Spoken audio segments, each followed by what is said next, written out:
ত্রয়োদশ জাতীয় সংসদ নির্বাচনে জামালপুর সদর ৫ আসনে বিএনপি মনোনীত এমপি প্রার্থী অ্যাডভোকেট শাহ মোহাম্মদ ওয়ারেস আলী মামুনের আগমন যেন এক নবজাগরণের বার্তা নিয়ে এসেছে।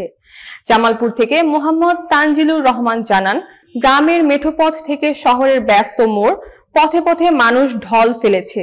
চোখে মুখে দেখা যায় আশার দীপ্তি। কণ্ঠে কণ্ঠে ধ্বনিত হচ্ছে এইবার ধানের শীষ মামুনের হাতে বিজয়ের নিশান।